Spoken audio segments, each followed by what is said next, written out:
की चर्चा तो ठीक है, ध्यान तो ठीक है, इसके साथ शरीर का भी ध्यान रखना है, क्योंकि जब तक शरीर स्वस्थ रहेगा तभी तब तो हम परमात्मा की अंतर यात्रा कर सकते हैं। कहीं बीपी हो गई, शुगर हो गया, कोई परेशानी हो गई, श्वास की बीमारी हो गई, तब कैसे कर पाएंगे यात्रा? क्या अगले जन्म का इंतजार करेंगे? नहीं, शरीर भी स्वस्थ रखना है और अंतर यात्रा भी करनी है। स्वस्थ शरीर में ही स्वस्थ आत्मा निवास करती है। तो चलिए सीधे नाड़ियों को शुद्ध करने नाड़ी शोधन प्राणायाम। सुबह से शाम तक शरीर के अंदर करोड़ों सेल्स नित्य बनते हैं और मिटते हैं। शरीर के अंदर की प्रक्रिया होती है ये। हमारे शरीर के अंतर्गत दैनिक करोड़ों सेल नए बनते हैं, पुराने मरते हैं। तो प्राणायाम एक ऐसी प्रक्रिया है कि इसके द्वारा नए सेल बनने शुरू हो जाते हैं। ये हुई वैज्ञानिक भाषा, और बाकी ऋषियों की भाषा ये है प्राणवायु जब इड़ा नाड़ी पिंगला नाड़ी यानी दोनों नथुनों में प्रवेश करती है तो शरीर की 72,000 नाड़ियों में जीवन ऊर्जा पहुंच जाती है। नाम से ही देख लीजिए, नाड़ी शोधन प्राणायाम। चलिए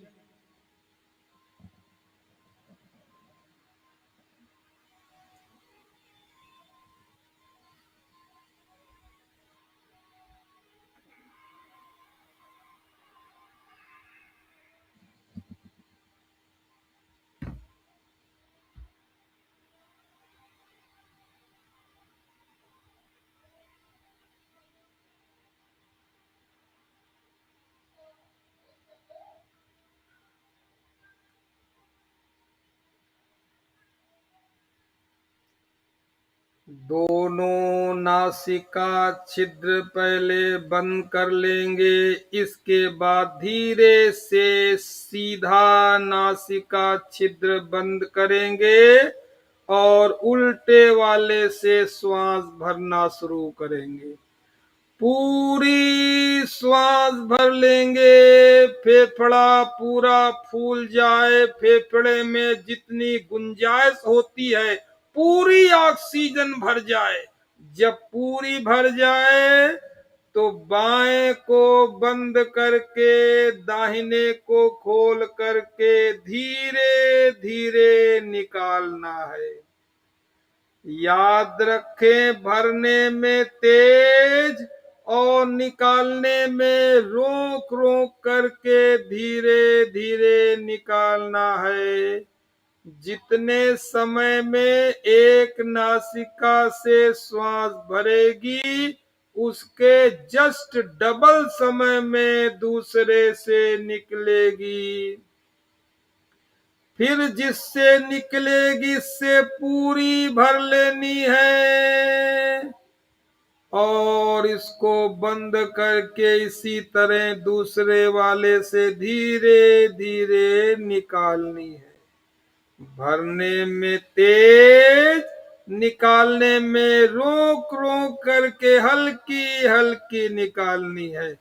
बिल्कुल मन के साथ करें, श्वासों के अनुभव के साथ करेंगे।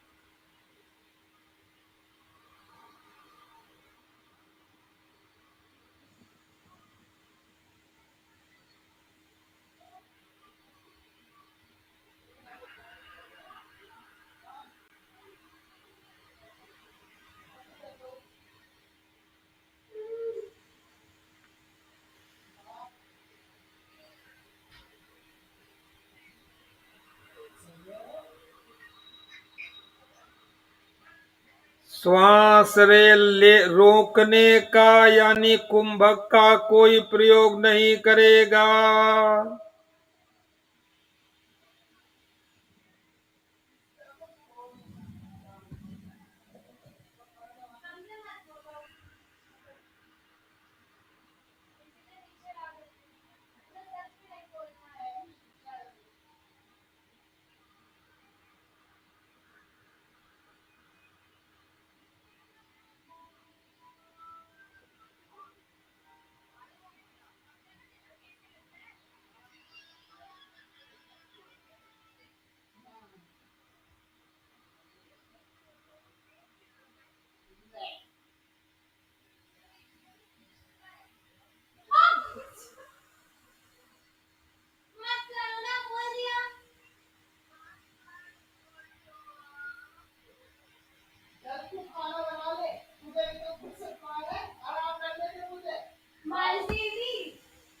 वेदांत, वेदांत, मेरा दरवाजा बंद करो, आवाज कम रखो।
हाथ नीचे।